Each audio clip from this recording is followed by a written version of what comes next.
Don't be shy to ask for help. Like, this was something that I had to learn. It's very hard for me to ask for help because I always thought that asking for help means to show weakness. And I was always like, oh no, if I ask for help, the person will know that I'm not that well connected or that I don't really know how to do it. And I'm not afraid of that anymore. Like, I will write people like, listen, I need this and this. Can you maybe like connect me with that and that person? And I'm like, no shame in the game, like for real, just ask. And often people don't answer you. That like, you have to respect that too, and you have to live with that too. But like, it's worse not to try.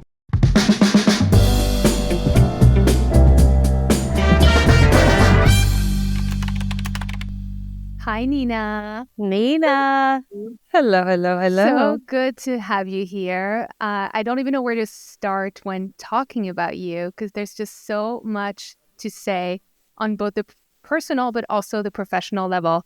So most of you know that Lee and I are besties, but we're also part of a core group of best friends, of which Nina is a part of. And she's the kind of girlfriend you always want to have at your dinner party because she always has the best stories. So I'm excited to dive into, a little bit more of your life and what you've been up to all these years.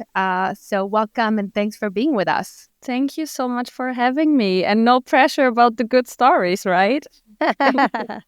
No pressure at all. And I think when I think of you specifically, what always inspires me is how you are such a queen of transitions, how you've gone through your life from being born in Germany, growing up in Germany, then meeting the love of your life abroad, and eventually moving to an entirely new country, to Israel, which was so foreign to you, and building a life there, having kids, then deciding to end your marriage, moving on to meet the second love of your life while having two kids and having a thriving career. So I would love as a starting point to talk a little bit about that turning point in your life on the personal side when you realize that staying in that old story of yours, so staying with your husband, partner, father of your children, when did you realize that this relationship was essentially holding your back towards what was ahead of you? It's obviously a massive transitional point for you, and I'm sure a lot of women and men can relate to having to take those decisions. And was there anything specifically or anything that you're willing to share that you feel was holding you back and that made you realize it was time to move on? Well, first of all, I appreciate that we skipped the small talk. And we get right into like That's the way we do it, Nina. I have to say though, you forgot something very, very fundamental about my little bio. I also converted to Judaism. Yeah, which again shows how incredibly ballsy you are. I mean, I don't know many women willing to do that or, go through that process. Exactly. So like, first of all, thank you very much for this very lovely introduction. And I'm also very happy to be a part of our friend group. And I think that what you said, it sounds fundamental. But like, obviously this happened over a course of like 16 years. I was 21 when I met my ex-husband. And when basically after 3 days, he said to me, you're the woman of my life and I'll do anything for you, but like you have to convert to Judaism and so on and so forth. So, from the beginning, that was a relationship that was very much based on a condition. And it took me many years to understand that condition and to understand also what it means to convert, but also why this is so important. But I think that it was a little bit maybe symptomatic, I think the word, for, what was wrong with that relationship from the very, very start, which was, there was a lot of conditions that I had to fulfill. And it is the same that at some point I realized that if I wanted to be with that man, I would have to move to Israel, because we lived in Berlin for 3 years and it was very, very hard for him. And he didn't really find his path there. And So like, from the beginning, it was a fight. Like, it was never an easygoing relationship. It always felt like a struggle. And I think in a way that's what made us. It was like us against the world, and it became this huge story. I wrote about it in one of my novels. I mean, it's a fictional story, but it is very much inspired by what I've been through. And you know how it is, like when you keep telling yourself a story, it's really hard to get out of that. Detach yourself.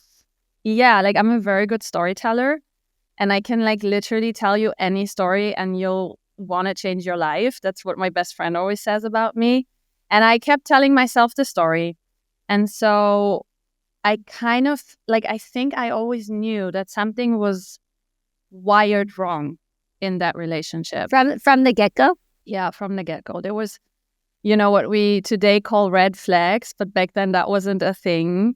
But there were so many red flags, and I just chose to, ignore them, to think that I can deal with them, to think that love is what matters and love can conquer all and love is the most important thing. And look, against all the odds, like we found each other in India, in a completely, another place. And it's just like, as I said, it was this whole like us against the world vibe. And what was so funny was that, also for me to come to Israel, to convert to Judaism, I mean, it was all immensely hard. Like when I look back to those years, I'm like, dude, like, how did you freaking do that? Like, this was really difficult. No, and that's what I want to kind of double tap on in a sense, because a lot of our listeners are women that are embarking on new chapters. A lot of them are parents. And I think about you, Nina,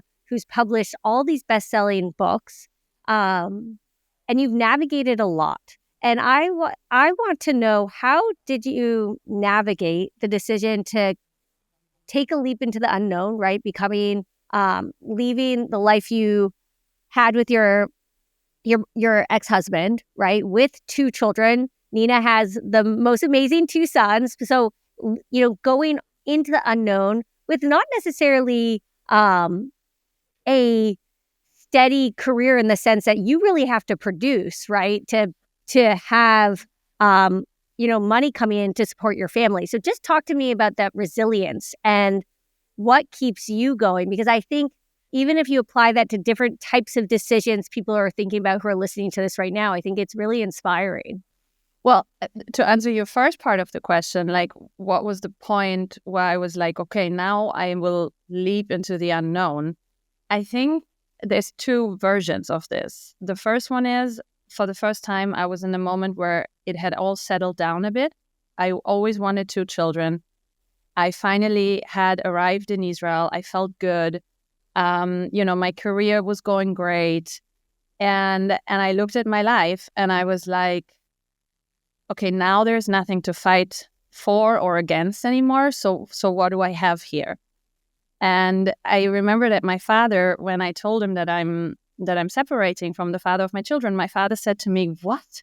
Now that you have finally, gotten to where you always wanted to get, now that you have finally conquered it all, now that you have finally, hurdled all the obstacles," and it seemed like almost, a counterintuitive reaction, but I think it made so much sense, because it was like the fight was what kept me alive. And when the fight was over, I was like, what is this relationship actually? Am I happy with it? And I think that was when I realized, oh my God, like, this is not what I want and need. And even this part, I mean, when you have children, it is so, so difficult to leave the father of your children.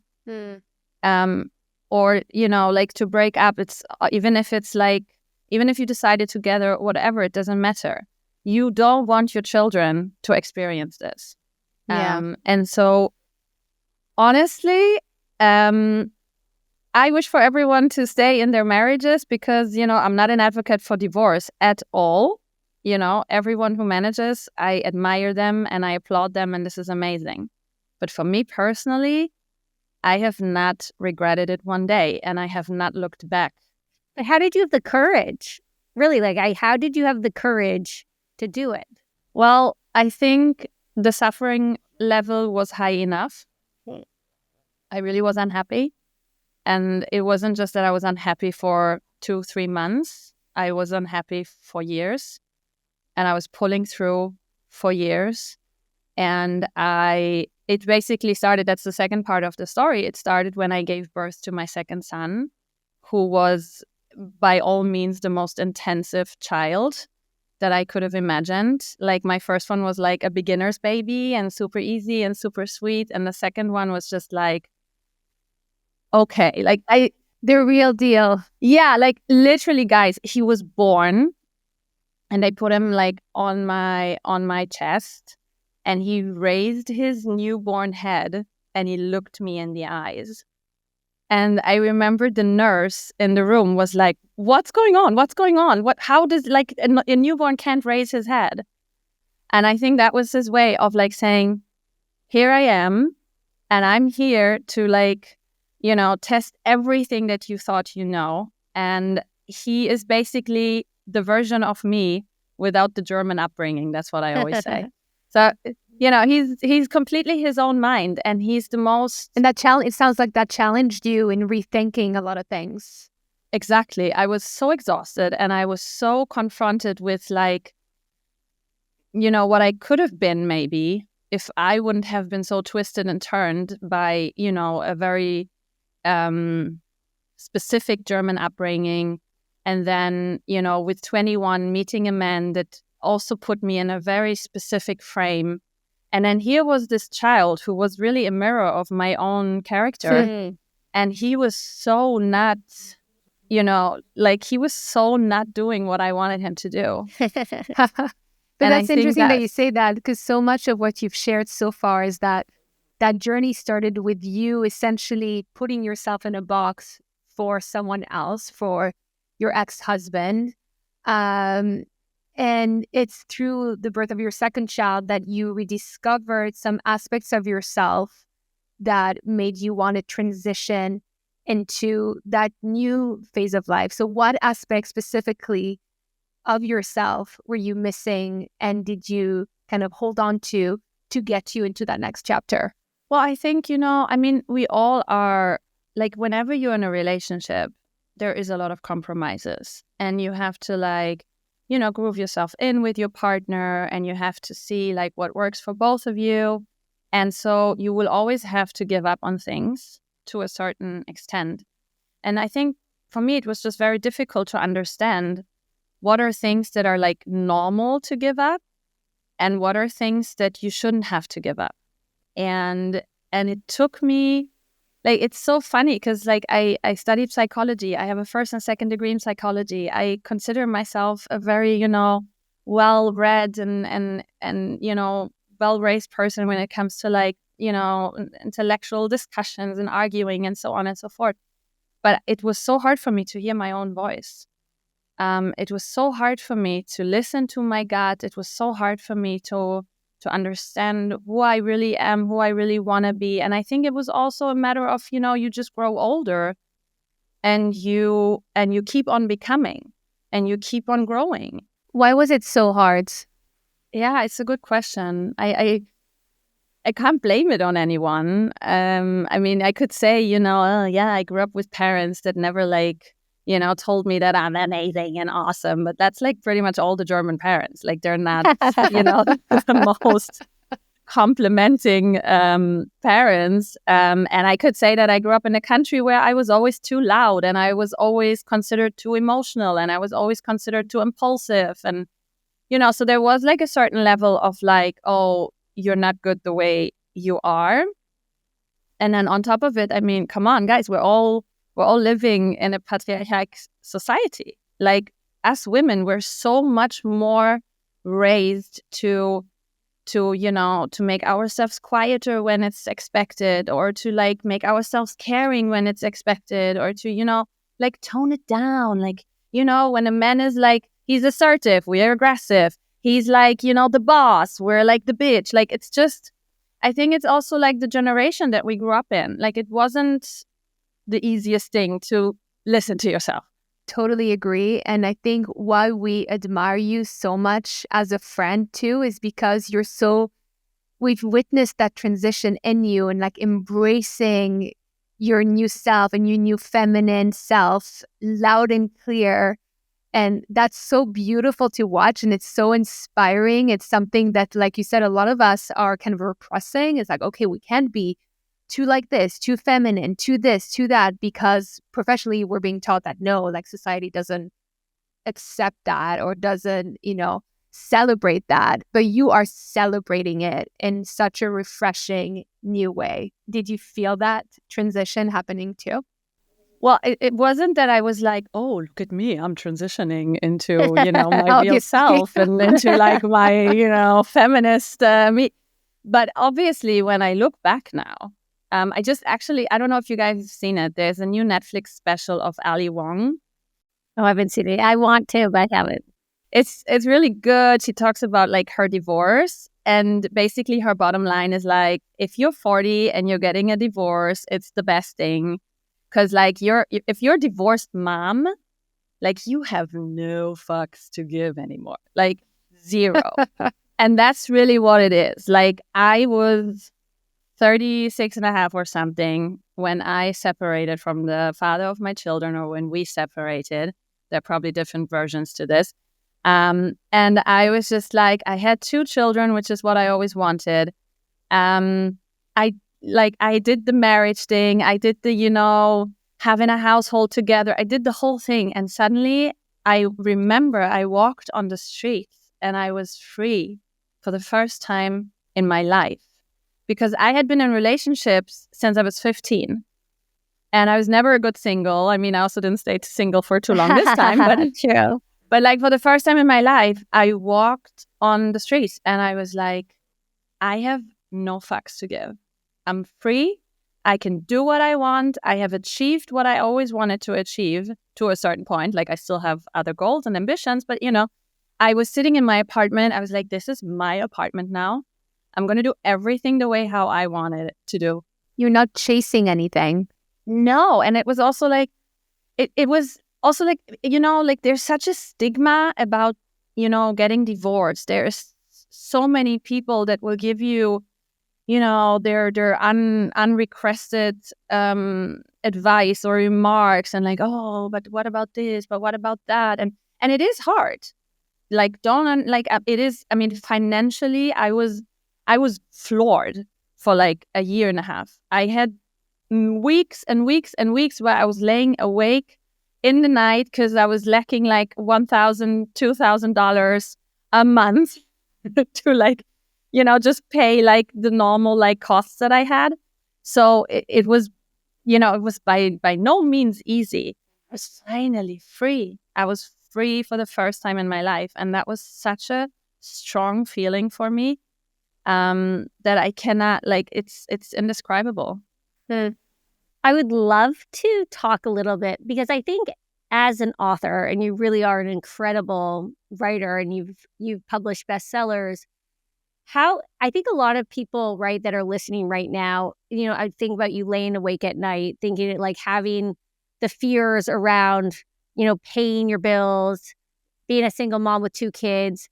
How did you have the courage and confidence and really resilience to keep on going in the creative route, which is also, right, one that it's not like you're going 9 to 5 to a job where you automatically get a paycheck every single month. I would love to know, what are your tips for someone that feels like they don't have that support system or financial net, but they want to embark on a creative path forward? What are your tips for them? Well, I mean, let's put it on the table. Hardly anyone can live off writing. Like being a book author is not something that will pay you, extensively so that you can have like, unless you're like a best-selling author in America, like in a huge market or whatever. But I think it's 2 things. I think, first of all, the path to being a creative person, like for me, that was already a fight. Where I grew up, being a writer wasn't necessarily an occupation you would have. Like it didn't even occur to me. Like to be an artist, like no, that wasn't an option, you know? You had to do something like stable, you had to do something down to earth. And not something like, in your head in the clouds situation. So I had already fought for this. I had fought for being a writer. I had fought for this in the sense that, I published one book every year since I started publishing books. I'm by now at 13 books. And I started, like, my first book was published in 2011. I wrote books when I was pregnant.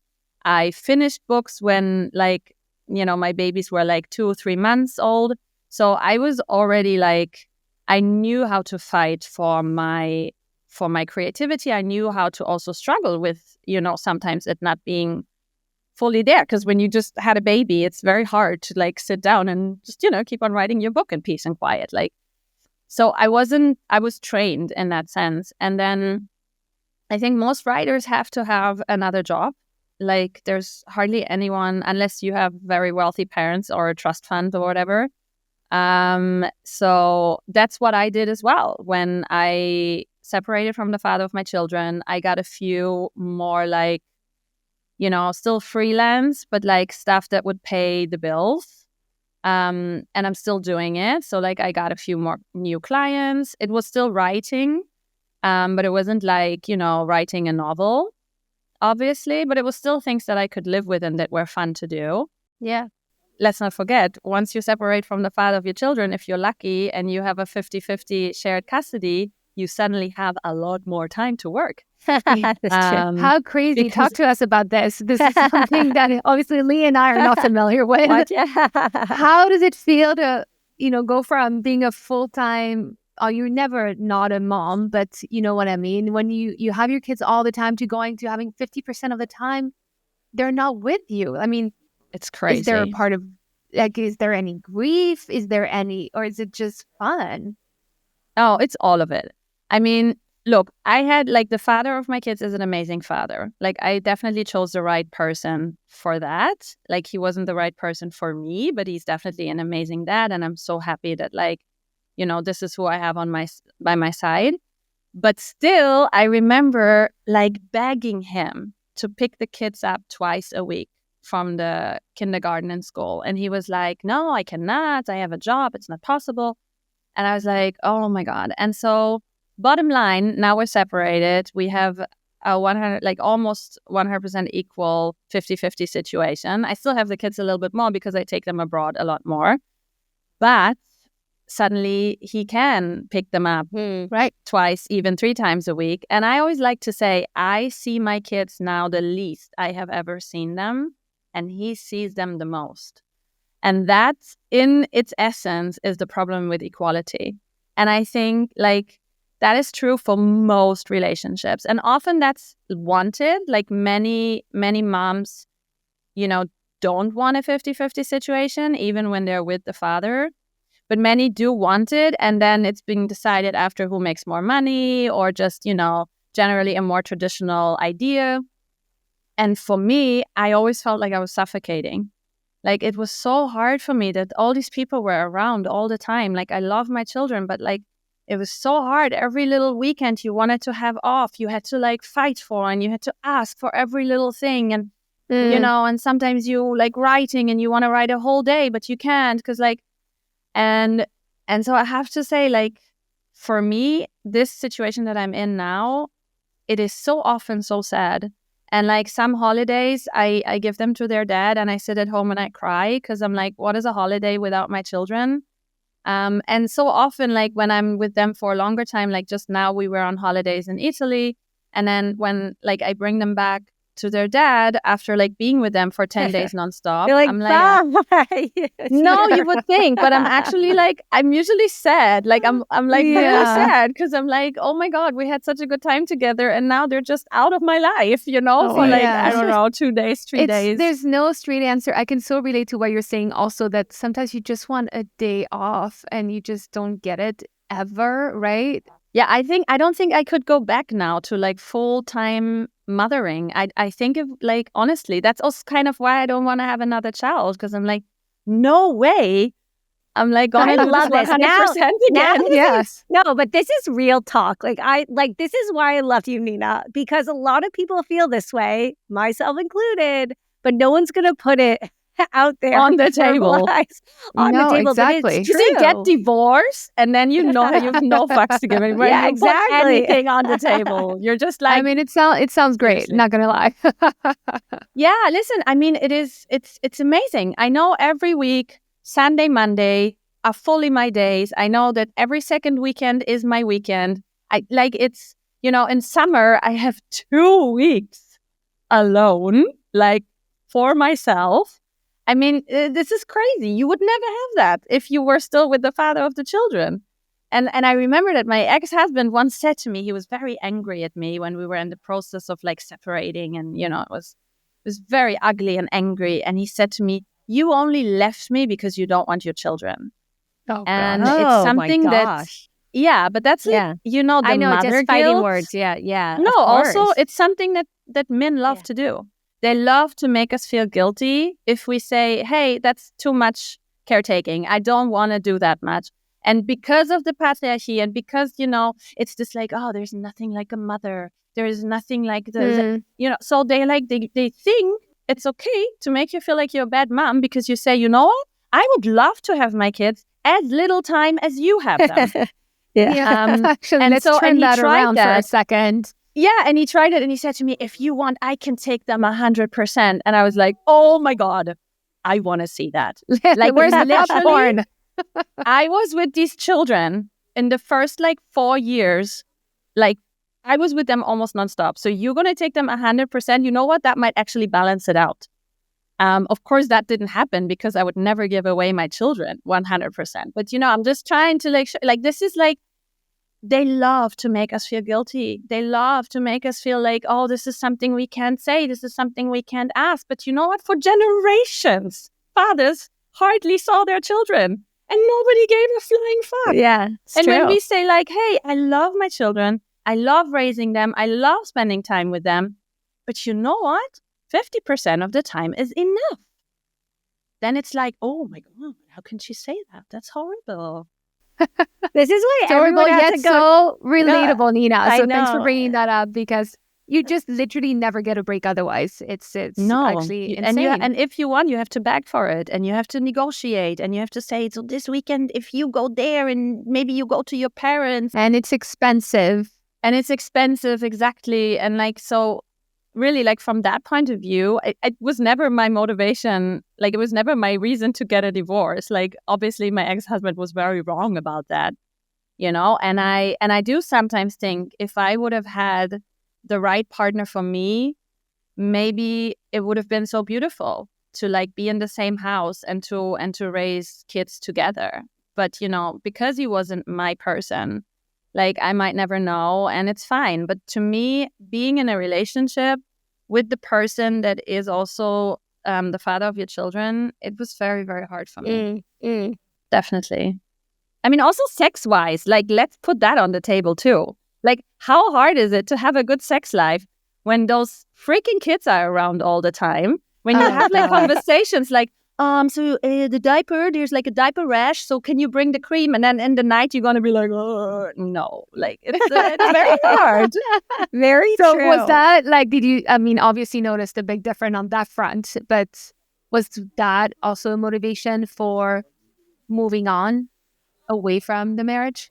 I mean, again, it's hard to say, I always think maybe if I would have been with the right partner, the sex life would have been great. I look at you guys and you seem fine.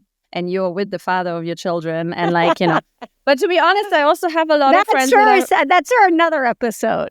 We'll turn the tables. Yeah, exactly. I'm going to ask ask you about your deep secrets. No, but I have many married friends that are sex? What? When? No, thank you. I have 2 kids hanging on me half of the day. I have a job that I have to fulfill. And then in the evening, I'm just don't fucking even think about touching me. So, and I get that, and me, I'm sometimes on a Saturday, somebody writes me what are you doing? And I'm oh, we are having fuck day today. And then people are like, what is that? And I'm like, oh, that's just like a day we dedicate to like not leaving the house. Oh gosh, can we this should be a national holiday. So this podcast, Unfinished Business, could mean something else. Well, we're not leaving any unfinished business. Yeah, exactly. No, but like you can't have a fuck day even once a month when you have kids, because then if you get a sitter, it's like, there's so much pressure because, you're like, oh, now all the kids are gone. Now we need to be like erotic with each other. Like, no, you're so right. I mean, you can have any free day, let alone a fuck day, but any free day to do anything, to take care about yourself, to do some work. I always say, I'm Monday to Friday working and I'm parenting on the weekends. The rare occasions where I have a day where I'm not working and not with my kids, I mean, but isn't that so sad, guys? Like, kids used to be raised by a village, like this whole thing, like it took a village, and because there were grandparents around and everyone like lived much closer to each other.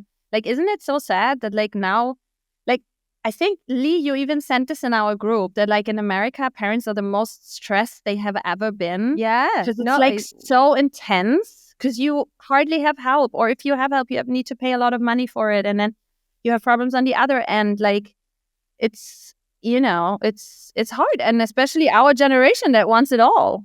Like, my mom was fine to take care of me all the time, and like she was working, she was a teacher, but like the rest of the time she was always with me, and she always said to me when like I took a babysitter, she was like, I don't understand, why do people have children and then they ask other people to take care of them?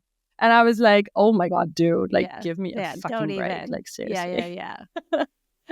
Yeah, I think we have the luxury, though, and a lot of our listeners too, to be solopreneurs, entrepreneurs, founders. And it's on us to make the time for ourselves, for fuck days, or for ourselves on a weekday when the kids are in school, when the kids are taken care of. And to take the daddies in responsibility. Yeah. And also, I mean, so many women forget that there is a father. And that it's totally okay to ask guilt-free. Yeah, and to like be 50-50. Like, we're so far away from that. Like, even in our modern worlds and societies and bubbles, like most people I talk about, the dads don't do the same. They just don't. I would love, first of all, this is amazing. I like where this podcast took a turn. I still want, because I really think it's inspiring, how you are as you use the word, like fighting for your creativity, right? What does that mean, right? And how do you inspire your peers around you, right? You have a lot of friends in the arts, in the creative world, to keep hustling in a career that is hard. It's not easy. It's not stable, but it's fulfilling, right? I think. But I would just love for you to share your advice to your friends, right, who are in that realm of creativity, who might be like, or even want to jump into that route, whether it's being an actor, a singer, in the arts, whatever it is. I would love to hear what you've learned from having a career publishing 13 books, and I'm sure a 14th one's on the way. How you have the stamina to keep on fighting. Well, first of all, I really believe in female solidarity. And what do I mean with that is, for too long, we have thought that there can only be one of us in the room. And I believe that the more we open the doors for the other women, the better our situation will be, altogether. Like, my biggest mentors in my life were all women. Most of the things that I have achieved because of women that chose to help me. So how did they start? How did they even help you know you needed help to begin with? You reached out to them? Well, to start at the very, very source of it, I did an internship when I was still studying in a huge media company in Germany. And I had a boss. It was in the HR department of that media house, because I had to do this kind of internship for my studies. But I still wanted to be close to the media, because originally I wanted to be a journalist. So that's where I went. And I had a boss who was very, very, very tough. But for some reason, she loved my outfits.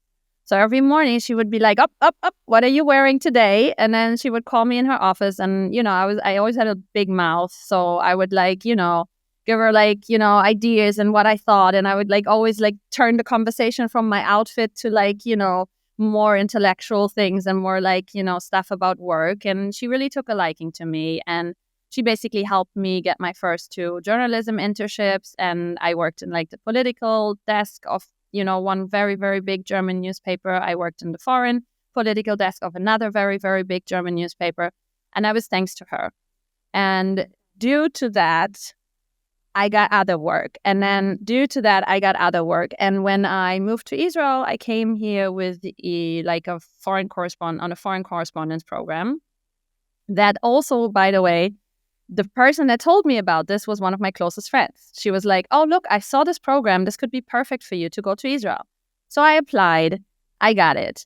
And then I came here and I started writing a column for a German newspaper. And then a very good friend of mine, also female, said, you know what? If you're already writing that column, you should turn it into a book. Wait, I'm going to tell you exactly what you need to do, how you're going to write your pitch, what needs to be in that pitch. Do 20 pages of a reading sample, and I'm going to forward it to my agent. Her agent was also female. 2 days later, that agent gave me a call and was like, oh my God, I love it. You write so well, you have a story to tell and you're a great writer. Let's find you a good book deal. And this is really step by step by step by step. And it was mostly, I think, almost 100% women that recommended That's incredible. me.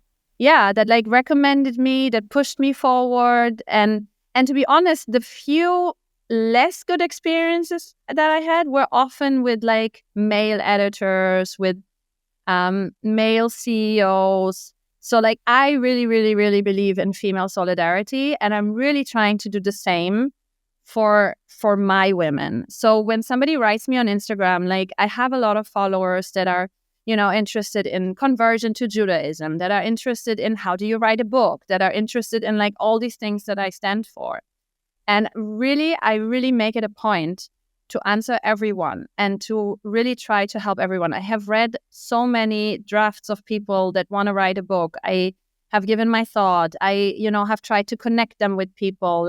This is really what I'm trying to do all the time. I always think how can I connect people who would love to do something with whom. When I'm in Berlin, I always throw a dinner where I bring friends from very different areas together, also to save time and just see everyone in one dinner, but also because I want them to know each other. And, so I connect. This is really something I'm so passionate about. And so far, I think you give, you get, you give, you get. This is really what I believe. And I have gotten a lot. By other women who saw something in me, who saw potential, who really, wanted to push me. And so I'm really trying to give back. I love that. And we say that a lot with Lee, and we share that to our audiences too, that's always reach out to people that you look up to. You'll most likely will get some sort of reply back, and you'll learn so much by sharing, by exposing yourself, by having these conversations. And it sounds like that's what made you grow a lot, but also you're giving back to all these aspiring authors in a very similar way. Yeah, and don't be shy to ask for help. This was something that I had to learn. It was very hard for me to ask for help because I always thought that asking for help means to show weakness. And I was always like, oh no, if I ask for help, the person will know that I'm not that well connected or that I don't really know how to do it. And I'm not afraid of that anymore. I will write people listen, I need this and this. Can you maybe connect me with that and that person? And I'm no shame in the game, for reals. Just ask. And often people don't answer you. That's you have to respect that too. And you have to live with that too. But it's worse not to try. Yeah. Just ask. Yeah. And women are so bad at that. Men have their boys clubs. And really, I see it all the time, especially also because I still work a little bit as a journalist. And Middle Eastern journalism, oh my God, what a boys club. Seriously, especially in the German media. And everybody's they are inviting each other for the podcast. They're and if they invite a woman, it's to talk about the perspective of a mother in the war or something, And it's men have been doing this for centuries. They built their little boys clubs. They help each other. and they just like walk over us and just go for their drinks in their strip bars, like exaggerated. And we weren't like, we were raised to like build communities when it comes to like have circles where you look at your babies while they're like putting one block on top of the other. But we haven't been raised to like build a fucking community that will empower us, and that like will help each other to achieve greatness.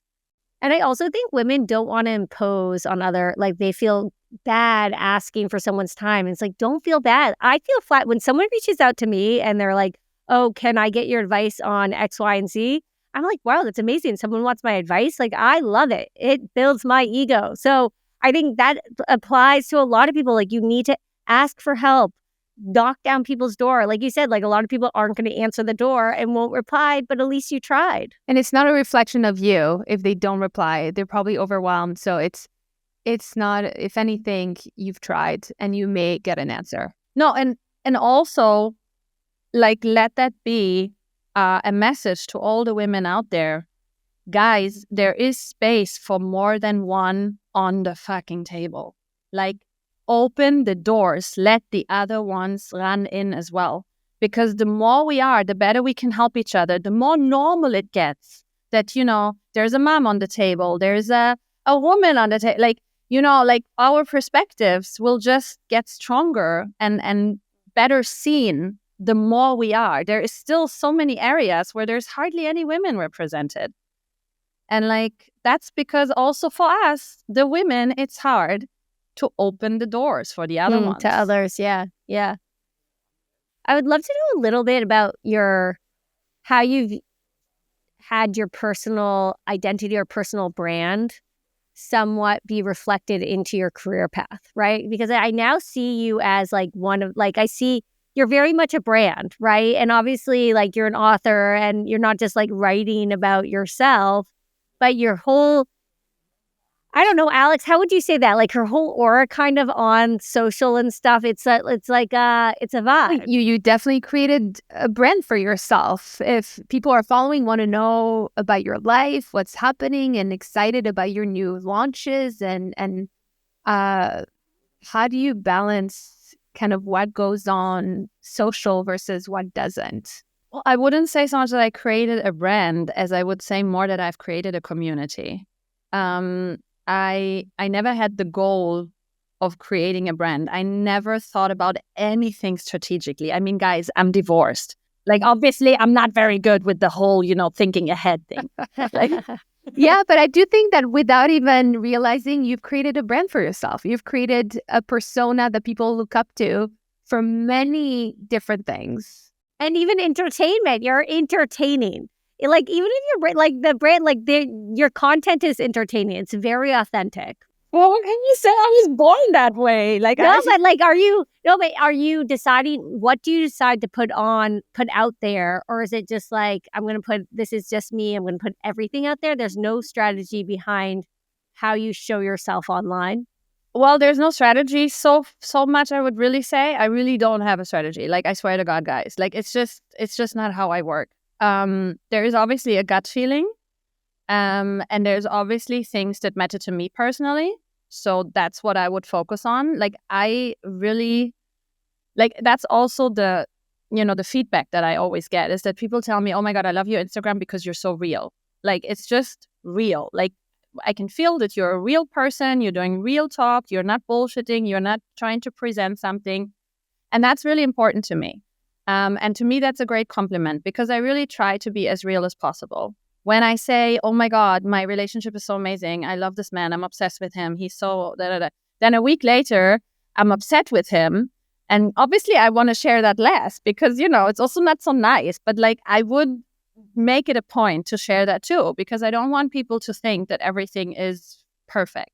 Like, that's, when you build that kind of pressure, then, thank you very much. Because, when I see people on like social or even in real life that pretend always everything is so perfect, like, I'm happy for them. But also, obviously, it makes you feel like a failure. So I want people also to know about the failures. Because at the end of the day, failing is the biggest freedom. Because once you failed, you're less afraid of failing. And it's behind you. Yeah, and you understand, you can get up, like you fall on your face flat and you get up and you understand it's possible. You're gonna rise like a phoenix from the ashes. And so failing, I think, is the best thing in the world. And so you got to be like honest about these things. You got to communicate these things. And obviously there's things that I don't share. Like, for example, my children's faces, I don't share them on social. Mainly because I think it's not my position to share their faces. Like, it's their faces. They need to decide if one day they're old enough and they're on social and they want to do it, then they can do it. But so far, like, that's their decision, and I won't do that for them. I was also, to be honest, very hesitant to talk about my divorce. I think this is the first time I'm really openly talking about it, because at the end of the day, he is the father of my children, and I owe a lot to him. And he has been, such a great love in my life. And I don't want to, diminish what we had. And I don't want my children to one day listen to it and be like, what the hell? Like, this is not nice what she says about our father. So these are things that I'm like very aware of and I'm very careful with. And also lately, like, as a Jew, we're not in the safest environment. So I do think about like what's okay to share. When I go somewhere abroad, I would usually share it with a little bit of a time delay and stuff like that. But all in all, like, really, I try to be as real as possible. I try to show people the whole picture and not just some, filtered, beautiful version of it. That's because you're already so beautiful. No filters needed. No filters needed. Oh, you mean that face? Nina, I love this conversation because so much of your journey is about finding your own authenticity, your authentic self, being real with yourself, how you evolve from maybe not being so real with yourself to being where you're at today, which feels so authentic, so freaking real. Like, it's really incredible and it's so inspiring. To wrap up, because we're almost at time, I'd love to hear from you on how you got over that fear of failure, because it's such a blocker for so many people to start a business, to get on with their life, to maybe get a divorce. How do you get over that fear that really acts as a barrier to growth? And to even accept that you failed. Like, some people don't want to accept that they failed, so they're just holding on to the failure. Right. Well, to me, I was raised in like a concept of you're not quitting. Like, this was something in my family, you have to have high ambitions and you're not a quitter.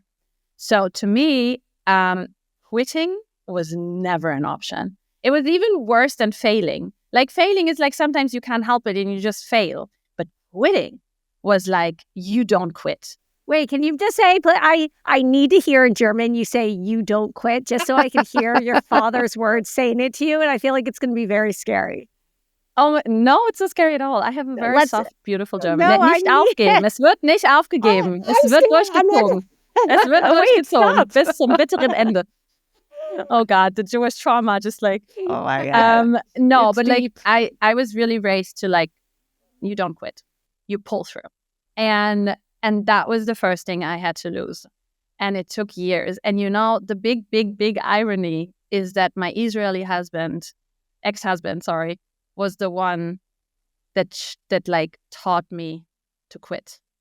I remember that I went, well, there was a very like, memorable situation in my life. I went to New York to study in the New York Film Academy in like a summer school. And I wanted to study filmmaking because I had this idea of like, also work a bit in the film industry. And I had a few like jobs to like write scripts. And I thought, okay, to get a better. Anyway, I went to New York. I started in the New York Film Academy. And after a week, I was like, oh my God, that is so not for me. Like, I like the writing part. I like the script writing part. But the whole like camera, lights, wow, that was really not my cup of tea. And I remember I called I think back then he was my boyfriend still, not yet my husband, not yet my ex-husband. And I called him and I was like, oh my God, like, this is horrible. Like, what am I going to do? I paid already and like, I can't quit. And he said to me, Nina, you are going now to the administration office and you're telling them that you want to quit. It's been only a week and you're going to demand your money back and that's it. And then you'll just enjoy New York and you'll just have a good time with that money. And I was like, oh my God, like I could have never, like my parents, like my mom would maybe be like, oh, just come home. It's going to be fine. But like, you know, like it was mostly like they would have said, no, just pull through. You already paid. How bad can it be? And I went into the administration office and literally the woman there told me, oh, this was the last day and now you at least will get back 80% of your payment. But if you would have come on Monday, that ship would have sailed. And I was like, oh, thank God.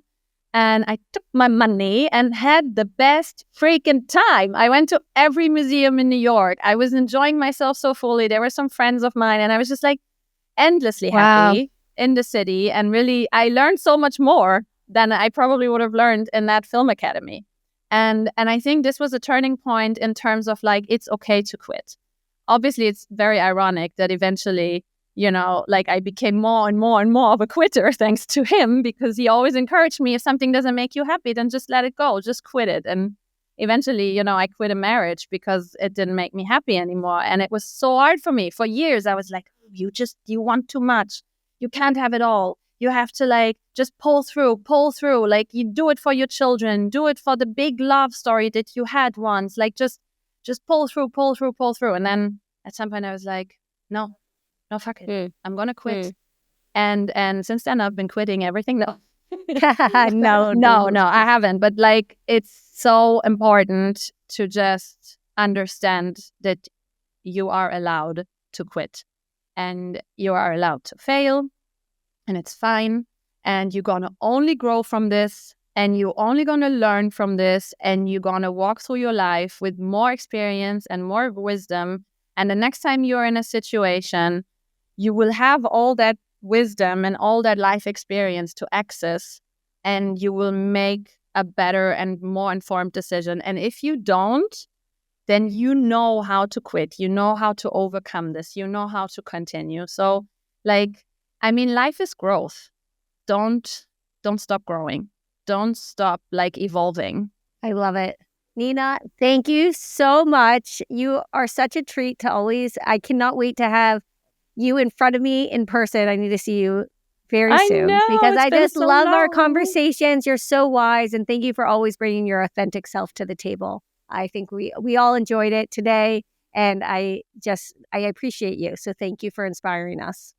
Thank you, Nina.